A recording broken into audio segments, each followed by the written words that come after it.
what is human brand management, right? Okay. So now suppose you are a person and you intend to start a company. Okay. All right.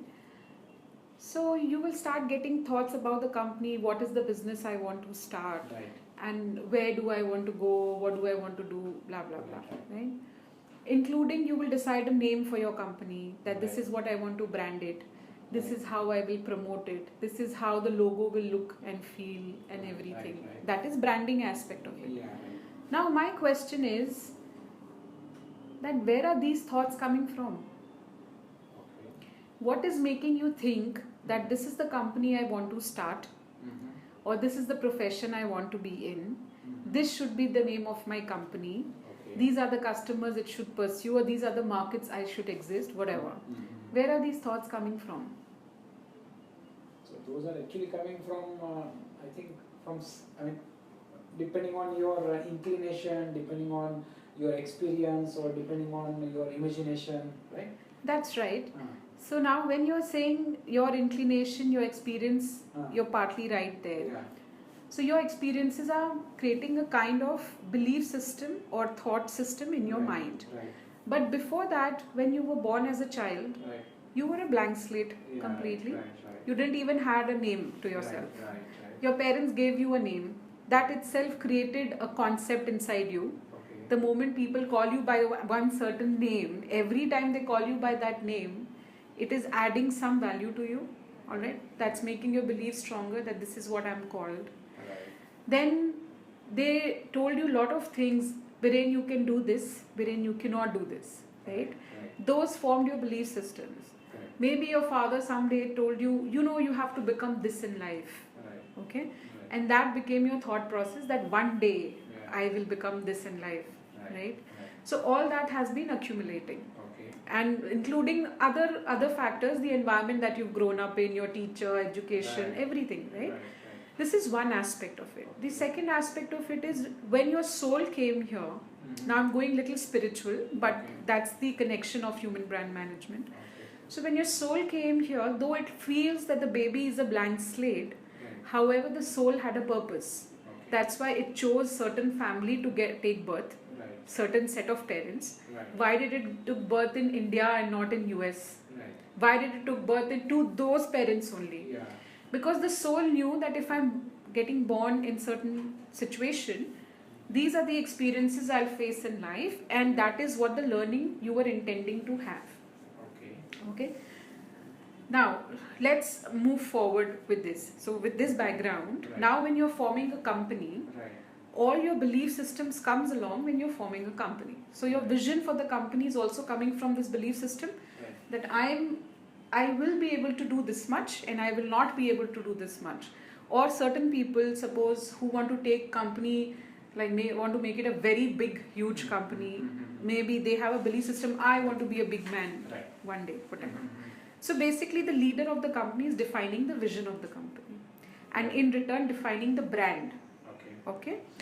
So if there is a limitation that the brand is not able to grow beyond a point, or there are problems, I first actually work with the leader of the company, see where is he coming from, his way of thinking patterns, is there any blocks that needs to be expanded or cleared, alright? So if I work with you and I remove the limiting beliefs that you carry, in case if there are, alright? The moment you remove that, the vision of the leader expands. The moment the leader's vision expands, the vision of the entire company expands along with it. Hence the vision for the brand expands. So when I'm saying brand, I am not saying only the graphic design. For me, brand is the entire organization that I'm talking about. So the leader is the one defining each and every aspect of the organization, including functioning of each and every department. Right? So his thought process is driving everything. So now, what is the next step that we do? So once we've worked with the leader, after the leader, there are next set of leaders below him. Say he's senior second in rank, which is a senior vice president of individual departments.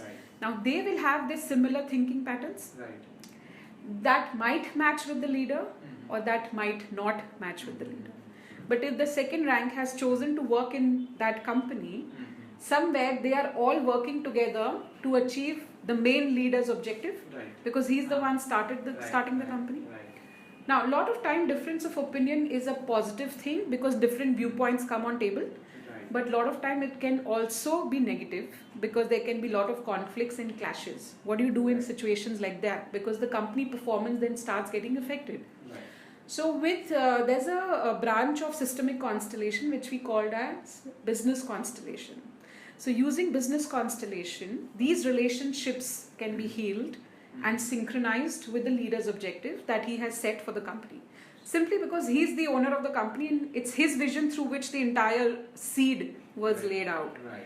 So now if the first rank is also in sync with the leader, you can imagine the effects that will get transpired into entire organization.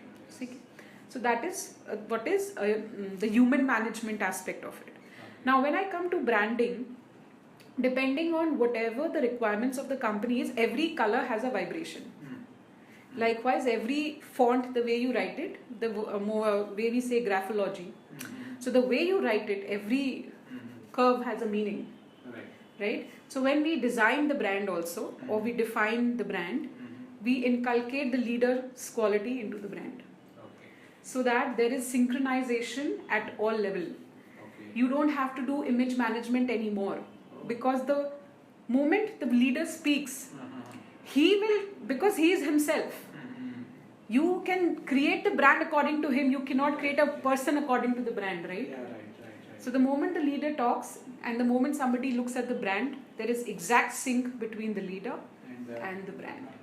So that is what is human brand management, which is inward branding to outward projection, which is there are no masks that you have. You're being your true self. So you don't have to be careful.